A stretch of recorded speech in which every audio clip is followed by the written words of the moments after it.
वाडा police Thane हद्दीत वृद्ध महिलेसोबत चैन स्नॅचिंगचा प्रकार घडल्याने परिसरात खळबळ उडाली होती। मात्र पालघर पोलिसांच्या सतर्कतेमुळे आरोपी काही तासातच पोलिसांच्या जाळ्यात सापडले।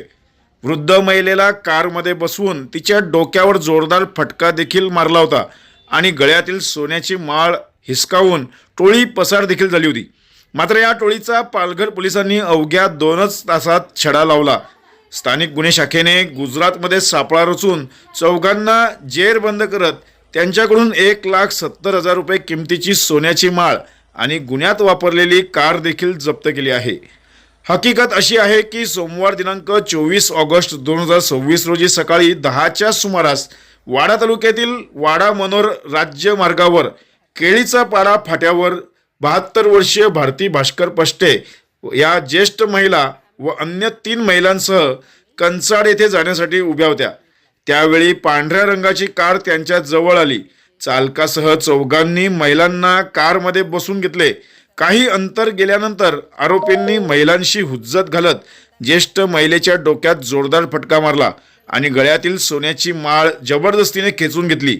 त्यानंतर महिलांना कारमधून बाहेर फेकून आरोपी गुजरातच्या दिशेने पसार झाले होते। या प्रकरणी वाडा पोलीस ठाण्यात भारतीय न्याय संहिता कलम 309 पैकी 6 आणि 3 पैकी 5 अन्वये गुन्हा दाखल करण्यात आला।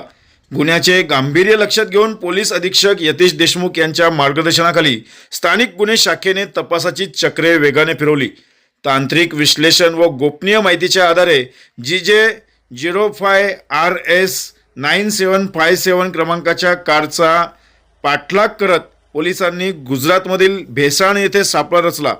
कारसह मुजम्मिल अशफाक सवानी वय वर्ष 29, अशफाक अली उर्फे बब्बूक मेहबूब अली सय्यद, सुफियान नाजिम शेख वय वर्ष 22 आणि आसिफा उर्फ हिना अमजद पठाण वय वर्ष 28 यांना ताब्यात घेण्यात आले। चौकशीत त्यांनी गुन्ह्याची कबुली दिल्याचे पोलिसांनी नमूद केले आहे। तर या घडलेल्या घटनेबाबत वृद्ध पीडित महिला काय म्हणाली जाणून घेऊया। माझं नाव भारती भास्कर पष्टे। आम्ही कंचाडला चाललेलो पोस्टात, तर ती गाडी येऊन थांबली म्हणून आम्ही बसलो, चौघी होतो आम्ही। मला त्यांनी बसायला पुढे सांगितला, ड्रायव्हरचे ना ते किनीरचे साईडला।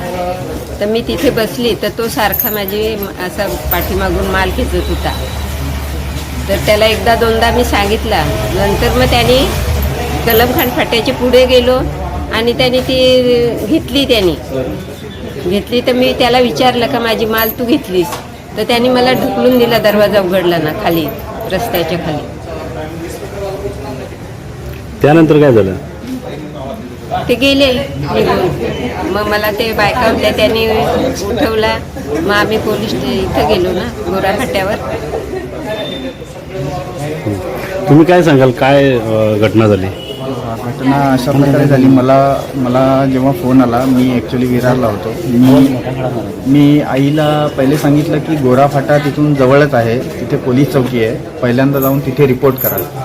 तिथे रिपोर्ट केल्यानंतर अगदी 5 ते 7 मिनिटात तिथे 10 ते 12 पोलीस हजर झाले अत्यंत तातडीने। आणि माझ्या माहितीप्रमाणे कदम साहेब, सरगर साहेब यांनी अगदी 2 तासात गुन्हेगारांना ताब्यात घेतलेलं आहे।